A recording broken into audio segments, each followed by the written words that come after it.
ሰላም ጤና ይስጥልን ተመልካቾቻችን እንደምን ዋላችሁ እንደምን አመሻችሁ ከአንከር ሚዲያ ዝግጅት ክፍል ያክብሮ ሰላምታችን እናቀርባለን የፋኖ ኃይሎች ዘመቻ አንድነት በሚል እያደረጉ ያሉት የክልሉና ተጋድሎ ዛሬ 20ኛ ቀኑን አስቆጥሯል በተለያዩ አካባቢዎች ዛሬም እንደዚሁ በዘመቻ አንድነት በርካታ ወደ ውጊያዎች እንደነበሩ መረጃዎች ያመለክታሉ ይህንን በመሰብሰብ መረጃዎችን ሊያካፍለን የዘውትር ተሳታፊያችን መስመር ላይ ይገኛል የምናስቀድመው ግን በባህር ዳር የተካሄደውንና በተለይም በአብይ አህመድ አገዛዝ ሰፊ ትኩረት የተሰጠውን የምክክር ኮሚሽኑን የአጀንዳ መሰብሰብ መራግብር ይሆናል የአማራ ክልል የአጀንዳ ማሰባሰብ መራግብር በባህር ዳር መካሄዱ እየተነገረን ይገኛል የኮሚሽኑ ሰዎች አማራ ታሪክ ሰራ ይያሉ ነው ምንድነው እየሆነ ያለው ከዚህ እንጀምር መሳይ እንደመናመሽህ በጣም አመሰግናለሁ እነዚህ ሰዎች በሙያቸው በጣም የተከበሩ ሰዎች ነበሩ መንግስትም ሆን ብሎ ጠቅላይ ሚኒስትር አብይ አህመድ እነዚህ ሰዎች በኢትዮጵያ ሕዝብ ዘንድ ከፍተኛ ከበሬታ ያላቸው ሰዎች ናቸው በማለት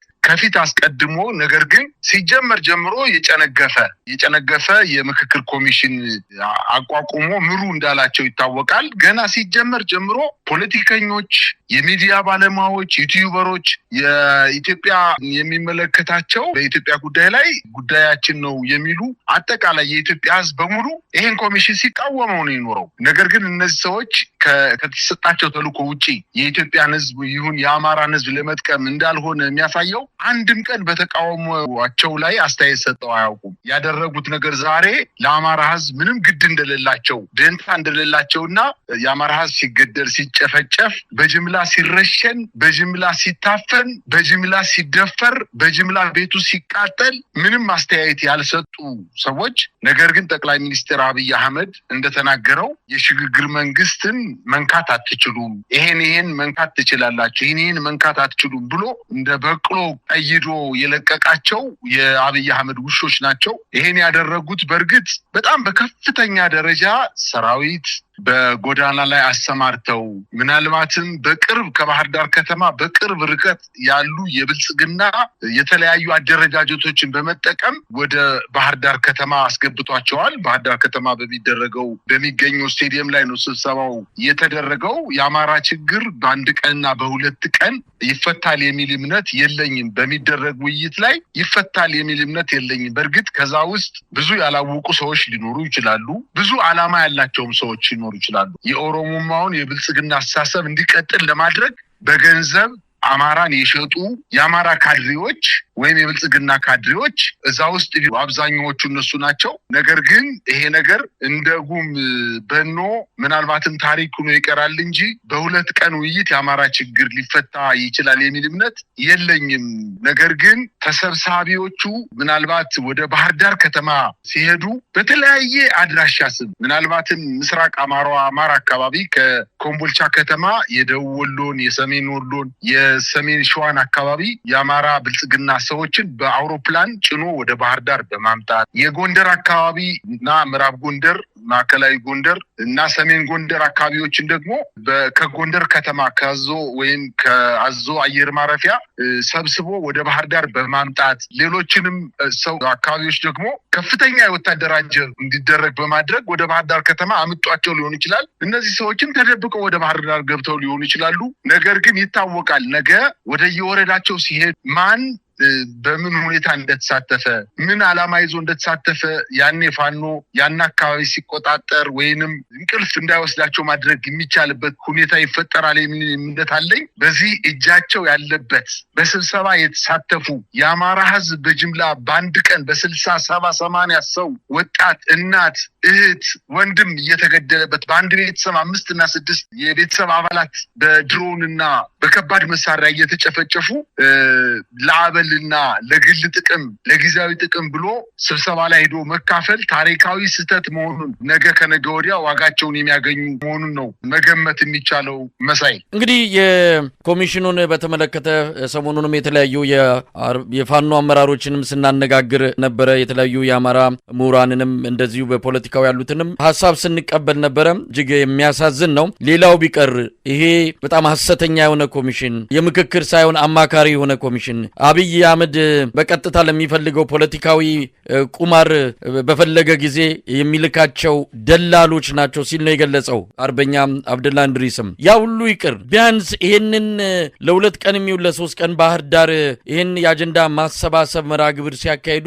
የጥይት ድምፅ እንዳይሰማ እንኳን አለቃቸውን ቢጠይቁ የዛኑ ዋዜማ ላይ ይሄ ምክክር አጀንዳ መሰብሰብ በሚካሄድበት ዋዜማ ላይ እኮ ነው በብራቃት 60 ሰዎች የተገደሉት። ይሄ ያለ እኮ ነው ወደ አዲስ አበባ ሲያመራ የነበረ የህዝብ ማመላለሻ አውቶቡስ ታግቶ በርካታ ሰዎች የተገደሉት። ይሄ እያለ ነው ይሄ የምክክር ኮሚሽኑ የአጀንዳ ማሰባሰብ እየተካሄደ እኮ ነው ጎንደር ላይ 39 ሰዎች ህፃናትን ጨምሮ በድሮን የተገደሉት። ቢያንስ የምክክር ኮሚሽኑ አጀንዳ ሰብስቤ እስካጠናቅቅ ለሁለት ቀን እንኳን አማራ ክልል ላይ የከፈትከውን የመሳሪያ ላንቃ ለምን አትዘጋም ብለው ለምን አልጠየቁትም? ቢያንስ እንኳን ይሄንን አጀንዳ መሰብሰብ የአማራ ህዝብ እንደው እነሱ የሰበሰቧቸውም ጥይት ሳይሰሙ እንኳን አጀንዳ መሰብሰብ ቢችሉ ምን አለበት? ይሄን እንኳን ጥያቄ የምናነሳው በጣም ወደ ታች ወርደን ነው። እነዚህ ሰዎች እንደተባለውም የአብይ አህመድን አጀንዳ የሚያስፈጽሙ ደላሎች በሚል የተገለጸው ትክክለኛ መሆኑን ለመግለጽ ያልነው። እንደው በዚህ አጋጣሚ በአማራ ክልል የምክክር ኮሚሽኑ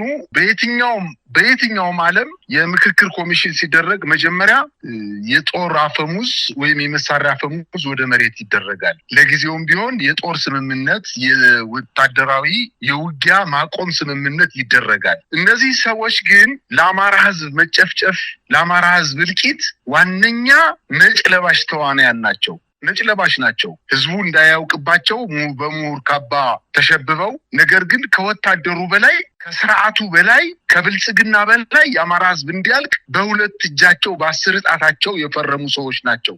ዛሬ ስብሰባውን በሚያደርጉበት ሰዓት ስብሰባው ሲጀመር መሳይ እንዲያው ለወጉ ለስርዓቱ ለሞቱት ሰዎች፣ ለሞቱት ህፃናት፣ ለሞቱት እናቶች፣ ለሞቱት የአማራ ተወላጆች የአንድ ደቂቃ የህሊና ጸሎት እንኳን ለማድረግ ፈቃደኛ አይደለም። ይሄ በጣም ከፍተኛ ቁጭት ውስጥ የሚፈጥር ነው። አሁን እኛ ይህን ኮሚሽን በጥርጣሬ ብቻ አይደለም የምናየው፣ መደብ ሰጠነዋል። የብልጽግና ዋነኛ ለአማራ ጭፍጨፋ ዋነኛ ጉዳይ አስፈጻሚ ሆኖ እየሰራ እንደሆነ ነው። ይሄንን የሞት ሽረት ትግልም እያደረገ ነው። ነገር ግን የፋኖ ኃይሎች እነሱ ባሉት መንገድ የአማራ አስተያይቶ መፍትሄ ያመጣል ስለማይሉ በከተማ ውስጥ ገብተው እኮ እነዚህን ጥበቃ ሲያደርግ የነበረ ለምክክር ኮሚሽን የመጡ ጥበቃ ሲያደርግ የነበረ በስቴዲየም ዙሪያ ያለ የአድማ ብተና ኃይል የመከላከያና የፖሊስ ኃይል እኮ በቦምብና በከባድ መሳሪያ በቡድን መሳሪያ መተው ሄደዋል። ይህን አይቶ እንኳን ለራሱ ሰብስቦ ለጠራው ህዝብ እንኳን ግድ የሌለው አካባቢውን በስነ ስርዓት መጠበቅ የማይችል መንግስት እንደሆነ እያወቀ ከ6,000 እና ከ8,000 በላይ ስቴዲየም አስቀምጦ በሞርታር ለማስፈጀት ጥረት እያደረገ ያለ የስርዓት አጋዥ ነው። ይህ ስርዓት በየትኛውም ካልኩሌሽን በየትኛውም የሂሳብ ስሌት ብንመለከተው የአማራን ህዝብ ከአማራ ጋር በማጋጨት የአማራን ህዝብ በሌሎች ኃይሎች እንዲመታ በማድረግ የአማራን ህዝብ እንዲደፈርና ሞራሉ እንዲነካ በማድረግ ህፃናት፣ ሴት ልጆቻችን፣ ታዳጊ ሴት ልጆቻችን በአባትና በእናታቸው ፊት እንዲደፈሩ በማድረግ የእድሜ ልክ ጠባሳ በዘመዶቻቸው ላይ እንዲፈጠር ለማድረግ እና አጠቃላይ በሞራል በስብዕና የወደቀ አቤት ወዴት የሚል ህዝብ ለማድረግ ከፍተኛ ጥረት እያደረጉ እንደሆነ ነው እኛ የምንረዳው። ለዚህ ደግሞ የምክክር ኮሚሽኑ ዋነኛ ተዋናኝ መሆኑን የአማራ ህዝብ ሊያውቁ ይገባል ለማለት ፈልጋለሁ። መሳይ እንግዲህ ወደ ዕለቱ የ20ኛው ቀን የዘመቻ እንምጣ። የፋኖ ኃይሎች በተለያዩ አካባቢዎች ዘመቻ አንድነት ብለው የጀመሩት ጥቃት ዛሬም ቀጥሏል። እስቲ ከጎንደር እንጀምር። ምን አለ ጎንደር? መልካም መሳይ፣ እንግዲህ የአማራ ፋኖ አንድነት ጎንደሬ በጋሻው ክፍለ ጦር በምዕራብ በለሳ ወራህላ ከተማ ዙሪያ ልዩ ቦታ ፈጣን ሐዋርያት ከሚባል ቦታ ዛሬ መጋቢት 29 2017 ዓ.ም ከጠዋቱ 4 ሰዓት ጀምሮ በብልጽግና ጥምር ኃይል ማለትም መከላከያ፣ አድማ ብታና እና ሚኒሻን በተለመደው የማጥቃት እርምጃ ከፍተኛ ቁጥር ያለው የአገዛዙ ጥምር ጦር ላይ ጉዳት አድርሰዋል። በተደረገው ውጊያም ከ30 በላይ የጠላት ኃይል ሙትና ቁስለኛ ሊሆን ይችላል። በውጊያው የፈረሰው ብዛት ያለው የጠላት ኃይል እጅ ሰጥቷል። ጎንደሬ በጋሻው ክፍለ ጦር በለሳን ሙሉ በሙሉ ከአገዛዙ ለማጽዳት ዘመቻ ከጀመረበት ከየካቲት 20 ጀምሮ ገጠሮችን ሙሉ ለሙሉ አስለቅቆ አርባያ ከተማ እና ከመኪና መንገድ ብቻ ተወስኖ እንዲቀመጥ ተደርጓል ብለዋል። የአገዛዙ ኃይል በማንኛውም ሰዓትና ሁኔታ ቀንም ሆነ ሌሊት ከጎንደሬ በጋሻው ክፍለ ጦር የሚገጥመውን እርምጃ አናውቅም በማለት እንቅስቃሴያቸውን ሁሉ በዙ 23 እና በሞርተርና በድሽቃ ታጀበ ቢያደርገው ከጀግኖች ምት መዳን እንዳልቻለ ተገልጿል። በዛሬው ውጊያ ጠላት ዳግመኛ ከፍተኛ ሰብአዊና ቁሳዊ ኪሳራ ደርሶበታል። በሽንፈት በውርደትም ተመልሷል ብለዋል። ጎንደሬ በጋሻው ክፍለ ጦር ሰሞኑን በበለሳ ከመከላከያ የአድማ ብተና እንዲሁም የተለያዩ ወታደራዊ ስልጠና ወስደው ከአገዛዙ በግፍ የተባረሩ በርካታ አዲስ ኃይሎች ወደ ክፍለ ጦራቸው እየተንቀሳቀሱ ወደ ክፍለ ጦራችን እየተቀላቀሉ ጉልበት እየሆኑን እንዲሁም ለአማራ ሕዝብ ተጨማሪ ጥንካሬ በመሆን ከነባረው ኃይል ጋር በቅንጅት እየተዋጉ ይገኛሉ በማለት ተናግረዋል። የበለሳ ሕዝብ ከጎንደሬ በጋሻው ክፍለ ጦር ጎን በመሆን የብልጽግናን ስርዓት ከስሩ ነቅሎ ለመጣል ቆርጦ ተነስቶ አብሮ ተሰልፎ የህይወት ዋጋ እየከፈለ ይገኛል ሲሉ አያይዘው ተናግረዋል። ጠላት በአሁኑ ሰዓት ኃይሉን ተራራ ላይ እንደ ዝንጀሮ መንጋ ተሰብስቦ በሞርተርና በድሽቃ ራሱን እየተከላከለ ይገኛል በማለት የጎንደሬ በጋሻው ክፍለ ጦር ህዝብ ግንኙነት አያይዘው ተናግረዋል። በቋራ ወረዳ ሽንፋ ቀበሌ አይሰጋ ከተባለ ቦታ ላይ ትናንትና ምሽት በወታደራዊ ኮንቮይ ሲንቀሳቀስ በነበረ የአገዛዙ ጦር ላይ የፋኖ ኃይሎች በወሰዱት የደፈጣ ጥቃት ከፍተኛ ቁጥር ያለው የጦሩ አባላት ጉዳት የደረሰበት ሲሆን ይህን ተከትሎ በአካባቢው ከፍተኛ ውጥረት ነግሷል ተብሏል። በአካባቢው በተደረገ ከባድ ትንቅንቅ ብልጫ የተወሰደበት የአብይ አህመድ አስተዳደር ዛሬ ሙሉ በሙሉ በአካባቢው የድሮን አሰሳ እያደረገ መሆኑን ለማወቅ ተችሏል። ትናንትና ምሽት በምዕራብ ጎንደር ዞን መተማ ወረዳ በኮኪት ቀጠና ከሰሞኑ አሰልጥነው ወደዚህ አካባቢ ከተላኩት ውስጥ ከ80 በላይ የሚሆኑት አድማ ብተና አባላት ድንገት ከስምሪት ቀጠናቸው በመጥፋት የፋኖ ኃይሎችን ተቀላቅለዋል። ይህን ተከትሎ ድንገት የተሰወሩትን አድኖ ለመያዝ የአገዛዙ ጦር ከፍተኛ አሰሳ በማድረግ ላይ ቢሆንም ዳናቸውን ማወቅ እንዳልቻለ ታውቋል። ከሰሞኑም በወልዲያ፣ በጎጃም፣ በደቡብ ጎንደር፣ በሰሜን ሸዋ መራቤቴ አካባቢ ከፍተኛ ቁጥር ያለው አድማ ብተና ከስምሪት ቀጠናው እየጠፋ የፋኖ ኃይሎችን መቀላቀላቸውን መዝሙ ይታወሳል። ይህ በእንዲህ እንዳለ የአገዛዙ ጦር ወደ ዳባት ከተማ እንቅስቃሴ እያደረገ በነበረበት ሰዓት በወገራ ወረዳ ገደብዬ ከተማ አቅራቢያ የጎንደሬ በጋሻው ክፍለ ጦር በወሰደው ማጥቃት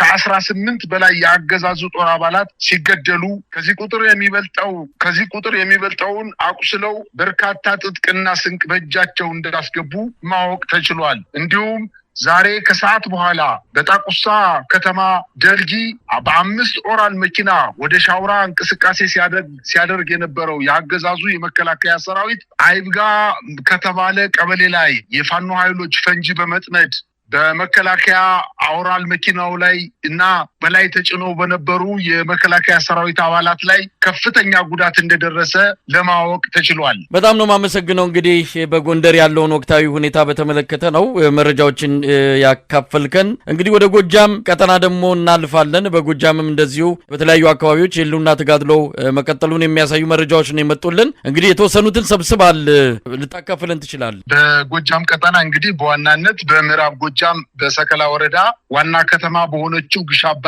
ከተማ ዙሪያ መሽጎ በነበረው የአገዛዙ ጥምር ጦር ላይ 5 የፋኖ ብርጌዶች በጋራ በወሰዱት ጠንካራ የማጥቃት እርምጃ 2 ምሽጎችን በመደርመስ በምሽጉ ላይ የነበሩ የመከላከያ ሰራዊት አባላትን በመደምሰስ በስሩ በእጃቸው የሚገኘውን አብዛኛውን ትጥቅና ስንቅ ማርከው በእጃቸው አስገብተዋል።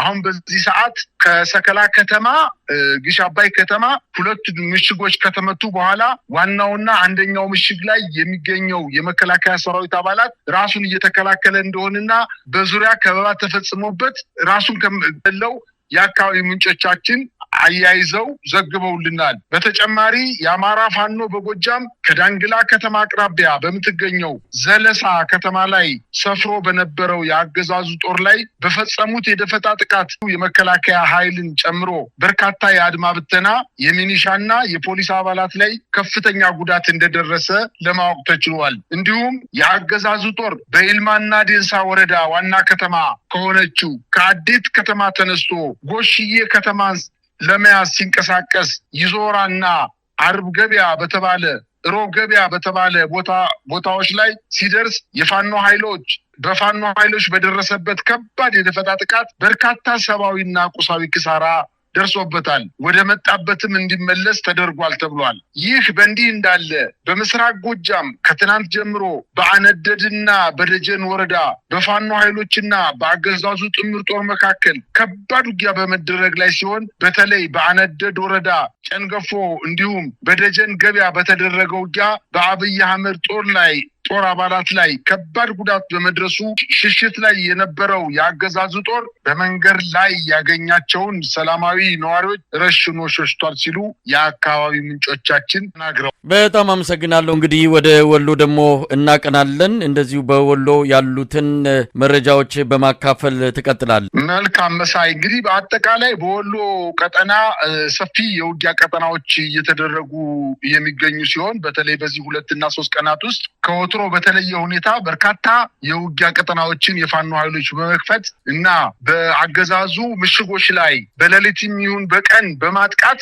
ከፍተኛ ድል እየተጎናጸፉ እንደሚገኙ እየታወቀ መጥቷል። በደቡብ ወሎ በዋድላ ቀጠና ሐሙሲት ከተባለች ከተማ ላይ መሽጎ በነበረው የአገዛዙ ጦር ላይ የፋኖ ኃይሎች ከውድቅት ሌሊት ጀምሮ እስኪነጋ ድረስ በወሰዱት ጠንካራ የማጥቃት እንቅስቃሴ የአገዛዙ ጦር እንደ ቅጠል ረግፏል ተብሏል። በመቄት ወረዳ ስር በምትገኘው ሐሙሲት ከተማ ላይ የፋኖ ኃይሎች በአገዛዙ ጥምር ጦር ላይ በሰነዘሩት ከባድ የማጥቃት እርምጃ የጠላት ጦር በከፍተኛ ደረጃ ተመቶ ከተማዋን ለፋኖ ኃይሎች አስረክቦ ሸሽቷል። በተደረገው ከባድ ትንቅንቅም ከ65 በላይ የአገዛዙ ጥምር ጦር ሙትና ቁስለኛ ሲሆን የፋኖ ኃይሎች ከውጊያው በኋላ የአካባቢ ነዋሪዎችን በማስተባበር ቀብራቸውን ሲያስፈጽሙ እንደዋሉ ለማወቅ ተችሏል። ይህን ተከትሎ ከደብረ ታቦር ጋሸና ወልዲያ የሚወስደው ዋና የአስፓልት መንገድ በፋኖ ቁጥጥር ስር በመሆኑ የመኪና እንቅስቃሴ መቋረጡን ከስፍራው የደረሰን መረጃ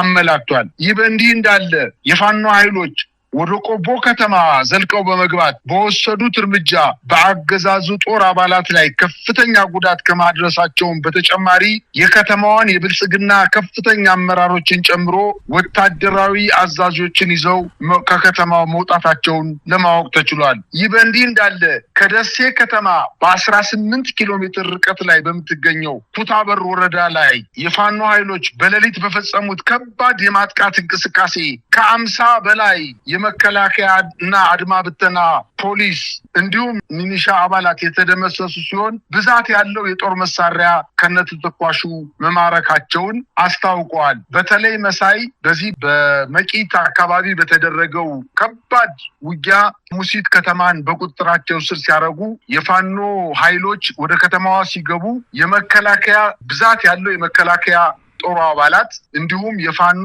የከተማው ፖሊስ ሚኒሻ አድማ ብተና በጣም በከፍተኛ ደረጃ ሙትና ቁስለኛ በመሆኑ የአካባቢውን ማህበረሰብ በማስተባበር ሙሉ ከሰዓት በኋላ ያለውን ከማሸነፋቸው በኋላ ያለውን ጊዜያቸውን የአካባቢውን ማህበረሰብ በማስተባበር በከፍተኛ ሐዘን እና በከፍተኛ ቁጭት የአገዛዙን ጦር ቀብር ሲያስፈጽሙ እንደዋሉና የአካባቢው ማህበረሰብን ከፍተኛ ትብብር ሲያደርግ እንደነበር ነው ለማወቅ የተቻለው። መሳይ በጣም ነው የማመሰግነው። በሸዋ ያለውን ወቅታዊ የ20ኛ ቀን ውሎ በተመለከተ መረጃ እየጠበቅን ነው። ተጠናቅሮ እንደመጣልን የምንመለከተው ይሆናል። እንደው በአጠቃላይ አገዛዙ አሁን ሌላ ዙር ውጊያ ለመክፈት እንደተዘጋጀ ይነገራል። ክረምቱ ከመግባቱ በፊት ፋኖን ኃይል ደመስሳለሁ ብሎ ምናልባትም ለ10ኛ ጊዜ ይመስላል ቀጠሮ መያዙ ነው ክቱት። ለዚህም በዋናነት የአድማ በታኝ ሰራዊትን በከፍተኛ ቁጥር አስመርቋል። የመደበኛው የመከላከያ ሰራዊት ከባድ መሳሪያ ድጋፍ፣ የመካናይዝድ ድጋፍ እንደዚሁም የድሮንና የጀት ድጋፍ ይሰጣል የተባለው ምናልባትም በቀናት ውስጥ ሌላ ዙር ጥቃት ለመክፈት መዘጋጀቱ ነው የሚነገረው። ምን አይነት ለውጥ ለማምጣት ነው? እንግዲህ ከዚህ በፊት ተሞክሮ አልተቻለም። የጦር አቅሙ በጣም የተዳከመበት ሁኔታ ነው የተፈጠረው። ሰራዊቱ ሰልችቶታል። አሁን እድሌን በአድማ በታኝ በኩል ልሞክር ብሏል። ከወዲሁ አድማ በታኝ ኃይሎችም ወደ ውጊያ ሳይገቡ ባሩዱ ሳይሸታቸው መሳሪያቸውን ይዘው እየጠፉ ነው። ምን ማለት ነው? አገዛዙ ወዴት ነው እየተጓዘ ያለው? መሳይ የፋኖ ኃይሎች ባደረጓቸው የውጊያ የውጊያ ቀጠናዎች ላይ የማረኳቸውን የመከላከያ ሰራዊት አባላት በተለያዩ ሚዲያዎች ላይ እያቀረቡ ኢንተርቪው ያረጓቸው ነው፣ ቃለ መጠይቅ ያረጓቸው ነው እና ከነሱ ቃለ መጠይቅ የተረዳነው አንድ መሰረታዊ ነገር ምንድነው የመከላከያ ሰራዊቱ አባላት እጅግ በጣም በከፍተኛ ደረጃ የውጊያ መሰላቸት እንደተፈጠረባቸው በቤተሰብ ናፍቆት፣ በረሃብ፣ በርዛት በአጠቃላይ በውጊያ ወገኖቻቸውን ጓደኞቻቸውን በመቁሰል በመሞት ያጡ ሳይኮሎጂካሊ በጣም ከፍተኛ ጭንቀት ውስጥ እንደነበሩ በርካታ የመከላከያ ሰራዊት አባላት በሚዲያ እየወጡ እየተናገሩ ነው። በዩቲዩበሮች በጣም ከፍተኛ ቁጥር ያላቸው የመከላከያ ሰራዊት አባላት ከሰሞኑ በዚህ በተደረገው የ20 ቀን ውጊያ የተማረኩ በጎንደር፣ በሸዋ፣ በወሎና በጎጃም አካባቢ የተማረኩ ኃይሎች እየተናገሩ ነው። ይሄ ለበርካታ ወራት ምናልባትም ለ2 ዓመት ለሚጠጋ ጊዜ ምንም አይነት ቤተሰብ አግኝተን አናቅም፣ የበሰለ ምግብ በልተን አናቅም። ምናልባት በቀን 4 ኮቸሮ ነው የሚሰጠን። እኔ አሁን እጅ ከሰጠው በኋላ ነው እንጀራ በወጥ የበላሁት። ካልሲን ያወለኩት እናንተ ከማረካችሁኝ በኋላ ነው። እኔ የደቡብ ተወላጅ ነኝ። ነገር ግን ወደ ሀገሬ ተመልሼ መሄድ አልፈልግም። ምክንያቱም ይሄ ጨካኝ ኃይል መልሶ እንደገና ስልጠና ሰጥቶ ወደዚህ መልካም ህዝብና ወደዚህ ለነጻነት ወደሚታገል ኃይል ጋር ፊት ለፊት ሊያጋፍጠኝ ስለሚችል ሞቴን ከናንተ ጋር ያርገው ብሎ ከነሱ ጋር በእንባ እየታጠበ ሲናገር ነው የሰማነው። ይሄ የፈለገውን ያክል ሰራዊት ቢያሰልፍ፣ የፈለገውን መድፍና ታንክ ድሮንና ጀት ቢያሰልፍ የፋኖን ኃይል ከእንግዲህ በኋላ የእግዚአብሔር ጣት የነካው ኃይል ስለሆነ ወደ ኋላ ሊመለስ አይችልም። ለ10ኛ ጊዜ በየ3 ወሩ ለ10ኛ ጊዜ እያራዘመ ነገር ግን በየቀኑ በየሳምንቱ በየወሩ ግን የፋኖ ኃይሎች በከፍተኛ ደረጃ እየደረጁ በኃይል እየደረጁ በትጥቅ እየደረጁ በሰው ኃይል በአጠቃላይ በሳይኮሎጂም በሞራልም ከመከላከያ ሰራዊቱ በላይ ሆነው ምስክርነታቸውን እያሳዩ ፋኖ የሚማርካቸው የመከላከያ ሰራዊት አባላት በክብር ልብሳቸውን አውልቀው አዲስ ልብስ ተገዝቶላቸው ጫማ ተሰጧቸው መታወቂያ ተሰርቶላቸው 70-80 ሺህ ብር እየተሰጣቸው ወደ ስማቸው ተቀይሮ ወደ እናታቸው ወደ ተወለዱበት አካባቢ እየላከ ነገር ግን በጣት የሚቆጠሩ በውጊያ መካከል ቆስለው የተማረኩ የፋኖ ኃይሎችን ግን የመከላከያ ሰራዊቱ በንዴትና በሽንፈት መንፈስ እያረጋቸው እንደሆነ በሚዲያ እየታየ ነው፣ እየተለቀቀ ነው። ስጋቸውን ቆራርጧል። ቁስለኛ ሆኖ የተኙ ሰዎችን ብቻ ሳይሆን ያከሙ ሰዎችን ሕክምና የሰጡ የሕክምና ባለሙያዎችን ሳይቀር የሚገል ስርዓት ነው። ይሄ ስርዓት እንዴት ሊያሸንፍ ይችላል? ከዛ ላይ ደግሞ እኮ የፋኖ ኃይሎች እኮ የሽምቅ ውጊያ ነው እያደረጉ ያሉ። መድፍና ታንክ ሊመታቸው አይችልም። በየትኛውም ሀገር የሽምቅ ውጊያ በሽምቅ ውጊያ ይመለሳል እንጂ በታንክና በድሮን ተሸንፎ አያውቅም። ከዛ ላይ ደግሞ ከመሳሪያው ብዛት ባልተናነሰ ሁኔታ ምክንያት የለውም። አማራ ክልልን ጦርነቱን ለማሸነፍ ይሄ መንግስት ምክንያት የለውም። አንዱ ምክንያት ብቻ ይበቃል። አትግደሉን የሚለው ምክንያት ብቻ ይበቃል። እንደዚህ አይነት አትግደሉን የሚለው ጥያቄ 100 ጥያቄ አማራ ማንሳት ይችላል። እኩል አይደለንም፣ አርሰን እንብላበት፣ በሰላም ወደ ከተማዋ ወደ አገሪቱ ክልል ከተማ የፌደራል ከተማ መግባት አልቻለም የመሳሰሉ ጥያቄዎችን አንስቶ አንድም ጥያቄ አልተመለሰለት። ስለዚህ በምንም ተአምር ለ10ኛ ጊዜ አይደለም ለ100ኛ ጊዜ ተጨማሪ ሰራዊት እያሰለጠነ ቢያስገባም ከእንግዲህ በኋላ ይሄ ስርዓት መሸነፉ መውደቁ አይቀርም። የአማራ ኃይሎችና የአማራ የኢትዮጵያ ሕዝብ ለዚህ ስርዓት መውደቅ አስተዋጽኦ አድርገው አዲስ መንግስት ለመመስረት ራሳቸውን በተለያየ መንገድ ማዘጋጀት እንዳለባቸው ነው ማሳሰብ የምፈልገው። መሳይ በጣም አመሰግናለሁ። 20ኛ ቀኑን አስመልክተን ያዘጋጀነው መድረክ ወይም ደግሞ ፕሮግራም ነበረ። እንግዲህ የሚቀጥሉትን ቀናትም እንደዚሁ እየተከታተልን ያው ውጊያዊ ውሎችን እናቀርባለን። ለአሁን ለጊዜ በጣም አመሰግናለሁ። እኔም አመሰግናለሁ መሳይ።